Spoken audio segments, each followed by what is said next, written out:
I want to get this video recorded while these thoughts are still on my mind. Yesterday morning, sometime around 2:30 in the morning, my youngest brother, Mike, passed away. Apparently, the previous day, which was Saturday, he'd gone to breakfast with his housemates and friends, and wanted to, from what I've just heard, the scant information, he wanted to go home because he wasn't feeling well. And they got him home, and bless his heart, he collapsed on the front porch and became ill, became sick. They rushed him to the hospital, and to make a long story short, at first it was thought to be some form of alcohol poisoning because he was a heavy drinker, but he said he hadn't been drinking and hadn't been smoking pot. And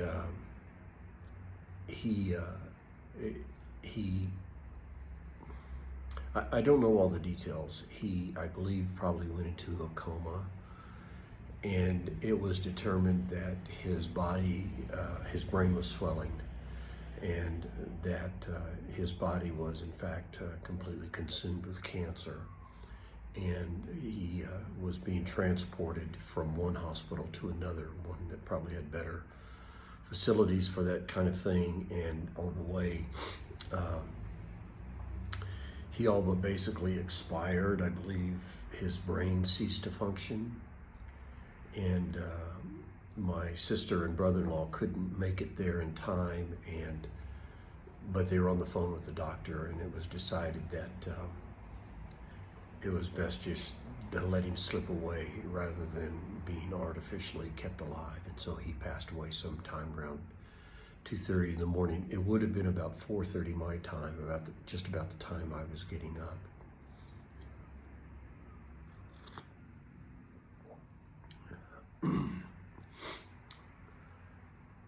Our father passed away in February 1974.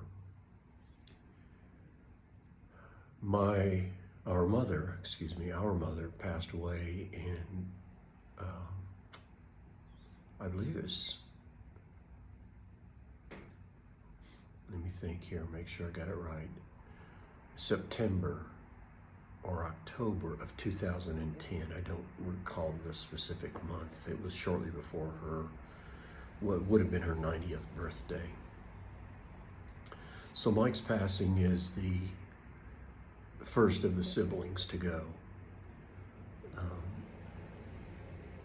My sister has undergone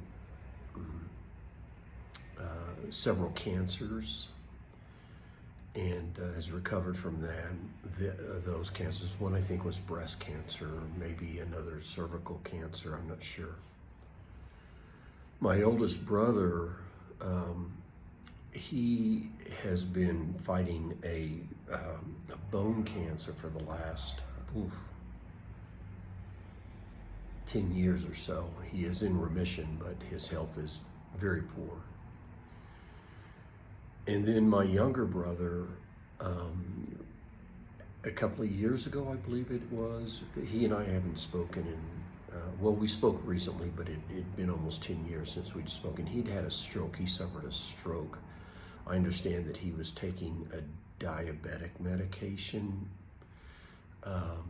that is known to bring on strokes or something of that nature. At least that's what he told me. And then so his health is frail. At least he has I don't know what they call it. I think it's called something like a comorbidity or something of that nature. So all of my siblings, my health, I had prostate cancer 10 years ago, and it was my prostate was surgically removed. And other than kind of working on weight issues, Otherwise, my health has been okay. I probably rate my health as a somewhere in the neighborhood of maybe a B plus, BB plus. I don't know. My doctor says I'm in pretty good shape. But my physical health has been a high priority for me for a long time. Anyway, what I wanted to talk about this morning is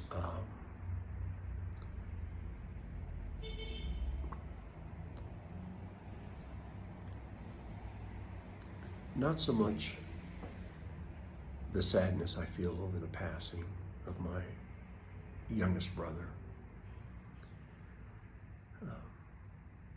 He lived a troubled life. He had a difficult life, and he coped with it through substance abuse, but was otherwise,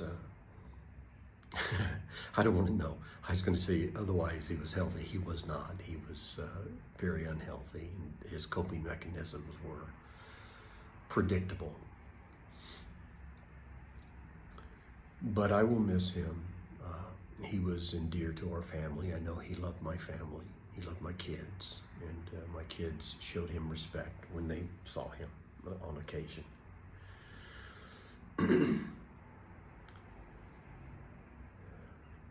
But Mike is, for me, a stark reminder of the inevitable for all of us.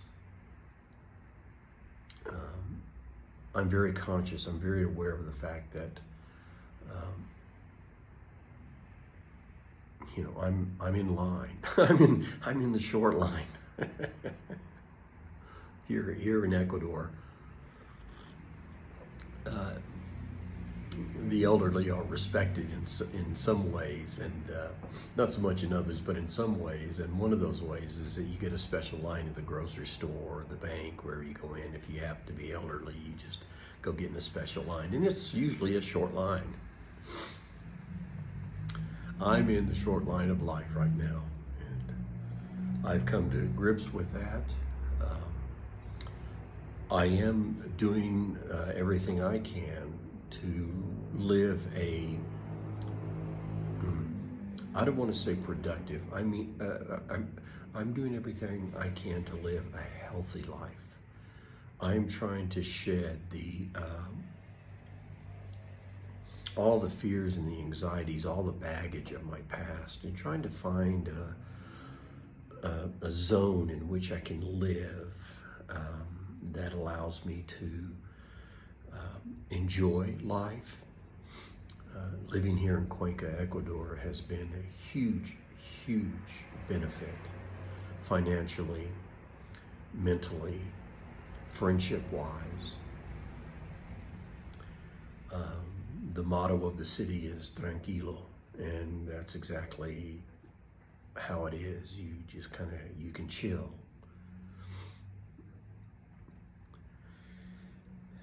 But I'm trying to find this zone in which to live, and I keep coming back to an idea, not of intentional isolationism, but more of an emotional withdrawal, a pulling back, if you will, of myself into myself.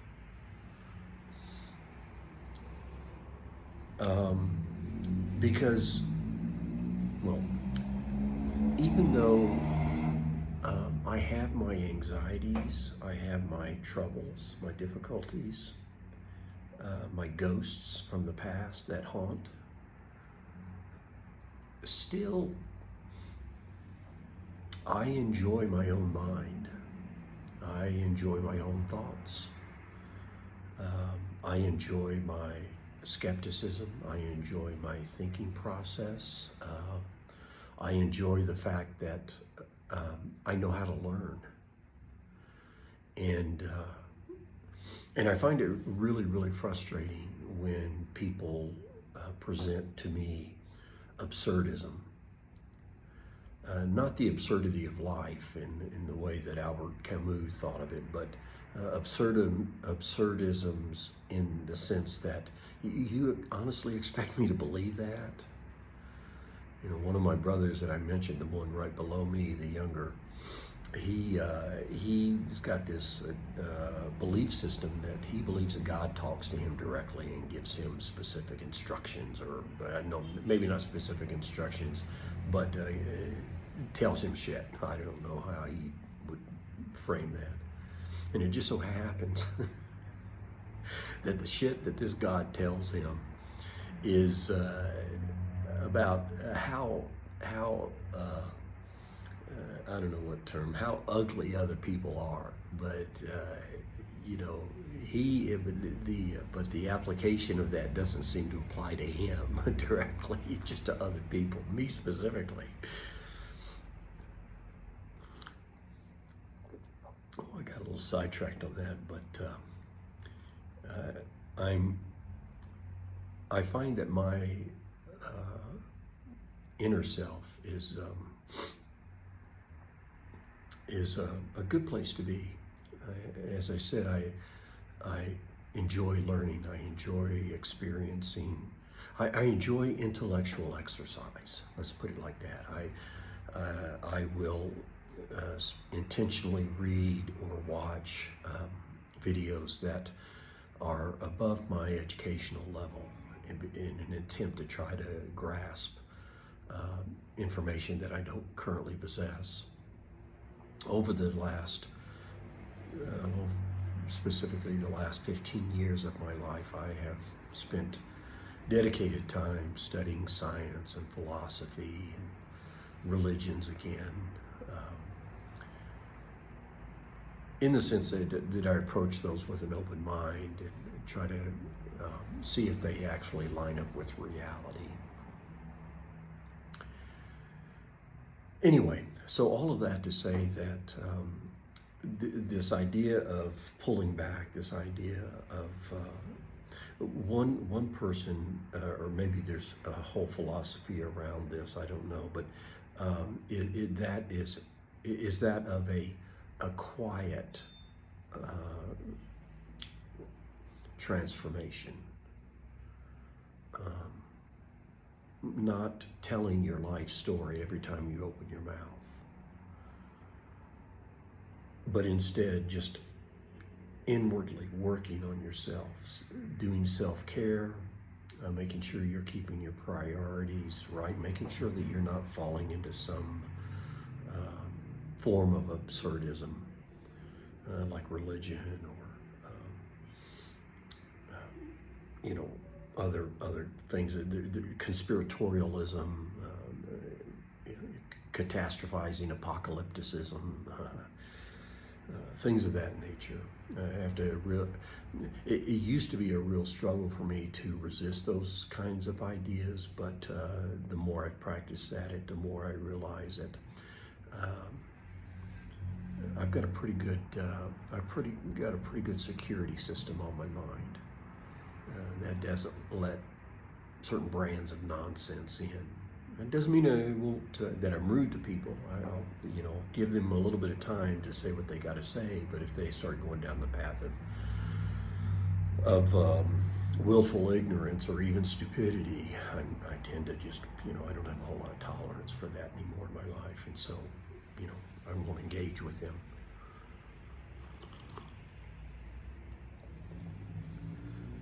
So I think the upshot of what I'm saying is that, and I've been wrestling with this now for really probably close to 3 years, this idea of a quiet transformation that involves a silence in my life that is for me and about me.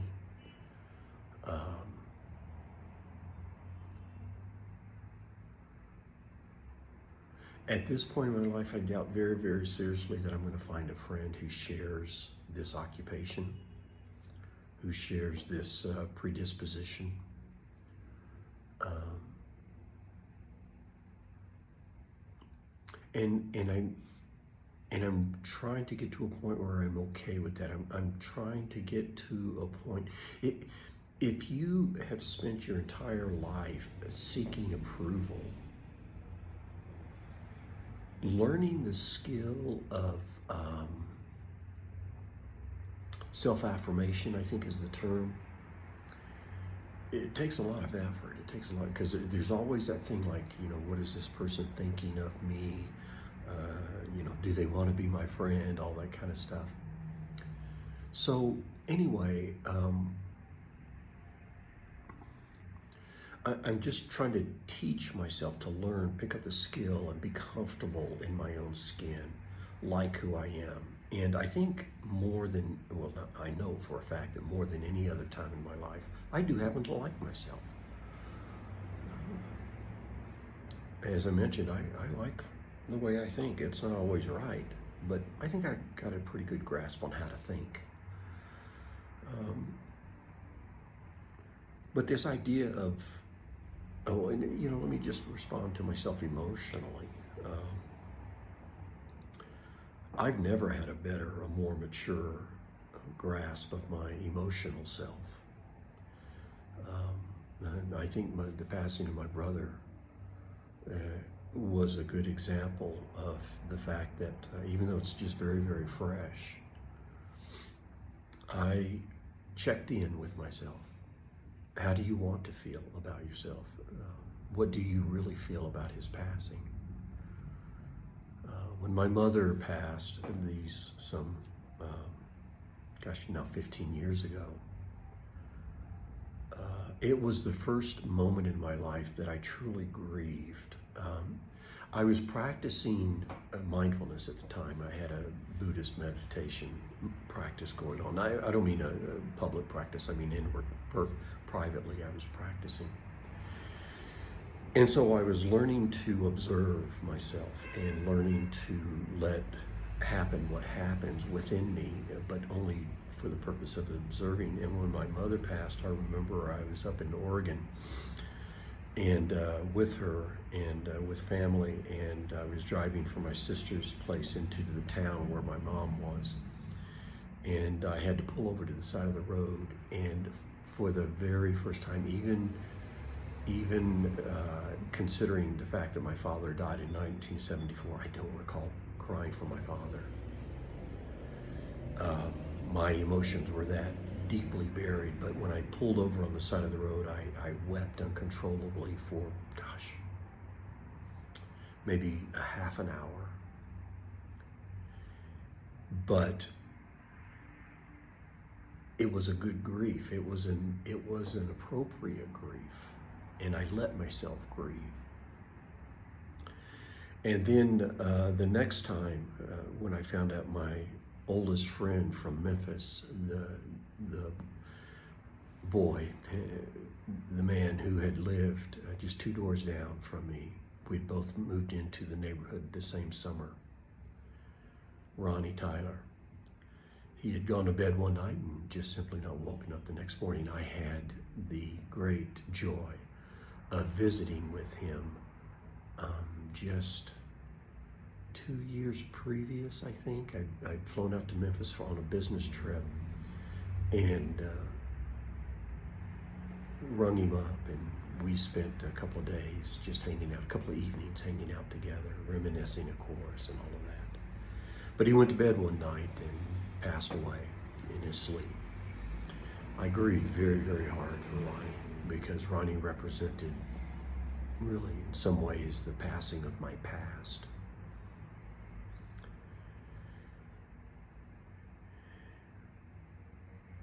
And there have been a few other moments where people that I've known have passed, and I feel the grief. With my brother Mike, I feel sadness, but I don't have the waves of grief. And that's just where I'm at right now. But all of that to say that I've been able to come to know myself better emotionally, and to recognize when when there was internal rage, those kind of things, and how to quell that and how to keep that kind of stuff in check, or at least put it into perspective. Anyway, all of that rambling to say that I really feel like I'm ready to live within my own skin, be who I am. If anybody cares to know me, they can give it a whirl.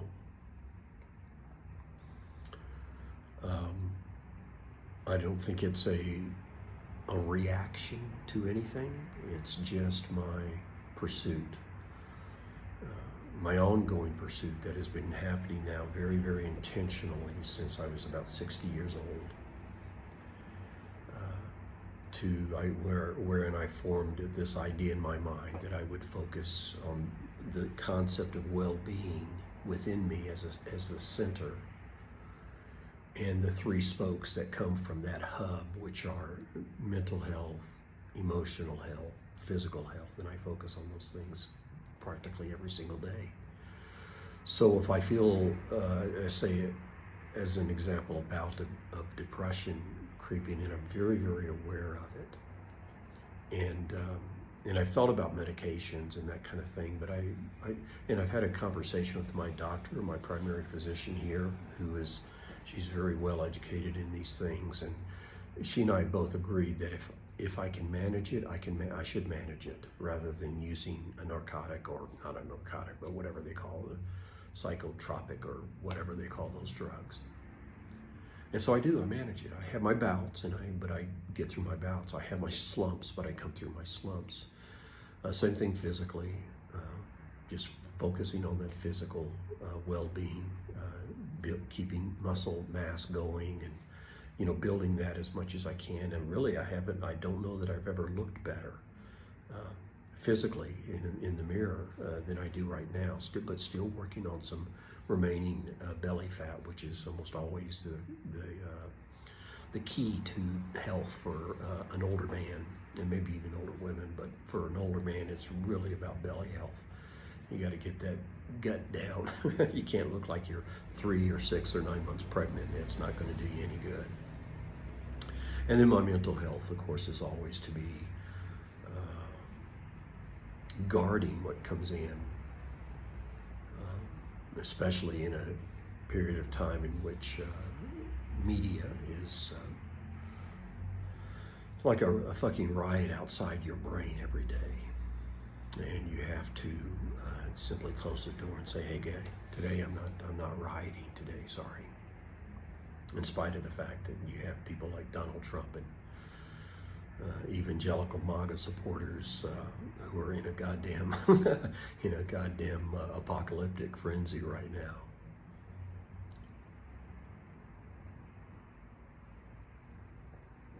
So those are my thoughts, and I'm on this path of quiet withdrawal, learning to be comfortable with myself, enjoying silence.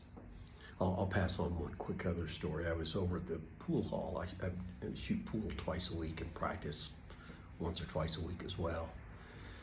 And I was over there practicing, over at the club practicing a week or so ago, and I recently bought a couple of boxes of cigars, and I'm enjoying those. And I had a little short cigar with me and was taking a break from practice and was sitting out on the front porch just enjoying the smoke. And one of the other players came out of the club and walked past me, and he was walking up the steps to go out of the club, and he looked back at me and he goes, you strike me as the kind of guy who enjoys being quiet. And I said, yeah, I am. I said, I retreat into my own mind and I enjoy it. And he gave me this sort of puzzled look and just kept going. But anyway, so yeah, that is my my ambition, my goal, and my pursuit of well-being in my life is to just make sure that I'm being mindful of my personal silence, my personal space, and to let that quiet transformation be sufficient for me. And whether or not anybody understands that, whether or not anybody comes to know me, or vice versa for that matter, because very few people, I find very few people know what it means to live within themselves. And I could keep going because that very thought triggers a lot of philosophical ideas in my brain. I could talk about the self, and I could talk about Buddhism and absurdism and those kind of things. But instead, I think I'll bring it to an end right there, just to say that this is the focus of my life right now. And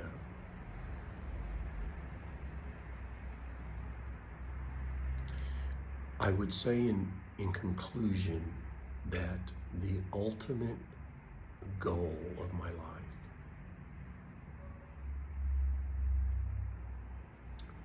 is twofold.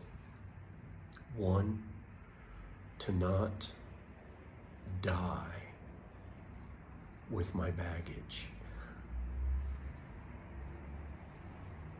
All the baggage I've had from the past, and maybe some of the remnants now even. But on the more positive side of that is to pass knowing that I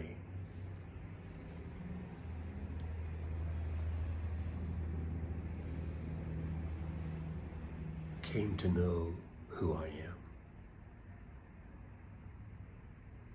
That I did not die